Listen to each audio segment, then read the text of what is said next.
البنت دي حكت حكايتها. الفكرة ان هي نزلت اشترت القميص ده او البلوزة دي، تمام. وبعدين كانت لسه ما لبستهاش قبل كده، فالمفروض ان اليوم ده اول مرة تلبسها. استغربت لان لقيت الناس كلها بتبص لها، هي سقعت فلبست جاكيت.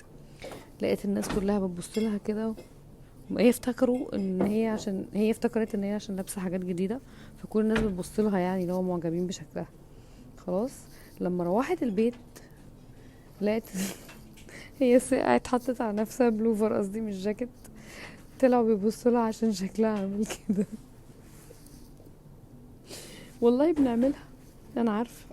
قلت لك انا بقالي اليوم كله عامله كده، وانا قاعده بتصور وبهزر مع الناس ومش واخده بالي. اول مره اشوف الفيديو ده معاكم الصراحه. معرفش بقى هيعملوا ايه بالزلط ده. دخلوه الفرن. انا كده عرفت هيعملوا بيه ايه. بيتزا. يا لهوي، انتوا عارفين ان الطريقه دي انا سمعت ان هي من اكتر الطرق اللي بتخلي البيتزا تحفه وطعمها زي اللي هو طعم البيتزا الحقيقيه اللي هي من ايطاليا. واو. اصلا شكل، شايفين البيتزا شكلها حلو ازاي؟ تحفه.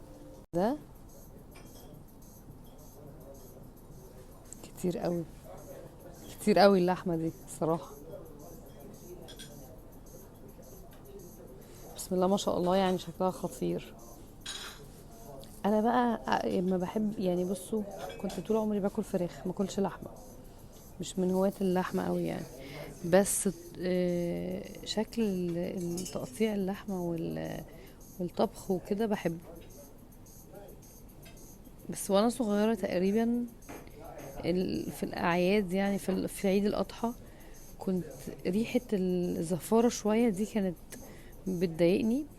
فكبرت ما بحبش اللحمه قوي بسبب الموضوع ده.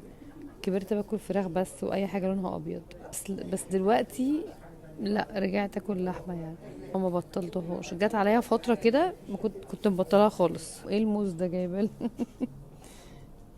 ايه اللي دخل اللحمه في الموز؟ ايه ده؟ هو الموز بيتحمر وحاطه جنبه فاصوليا؟ غريبه دي. ده على فكره دي طلعت كل الاكل ده بسم الله ما شاء الله بتعمله عشان توزعه. ست جميله، وحياة ربنا ربنا يكرمها ويجازيها خير، اللهم امين. بسم الله ما شاء الله. الناس الجميله دي والله العظيم ببقى يعني بحبهم قوي قوي. طبعا كل سنة وانتم طيبين، واتمنى لكم ان شاء الله سنة جديدة سعيدة عليكم. وكل سنة وكل اخواتنا المسيحيين بخير وسعادة وحب وهنا، وعايشين مبسوطين. ما لقيتش احلى من الرسمة الجميلة دي ل 2025 علشان ارياكت عليها. بصراحة انا بقدر الفن وبحب الفنانين والرسامين، وشايفة ان هو رسمها حلو جدا جدا. هو ابتدى ب 2025 ورسم. هو كان كاتب I love 2025، وبعد كده رسم زي ما انتم شايفين العروسة والعريس بطريقة حلوة قوي الصراحة.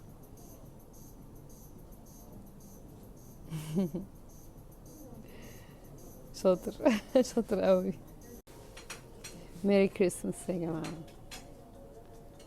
الشجرة شكلها خطير، الرسمة حلوة قوي.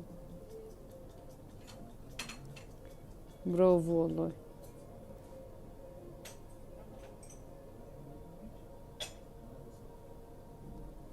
تحفة تحفة تحفة. مهم هتحطها في الاخر بقى في برواق والله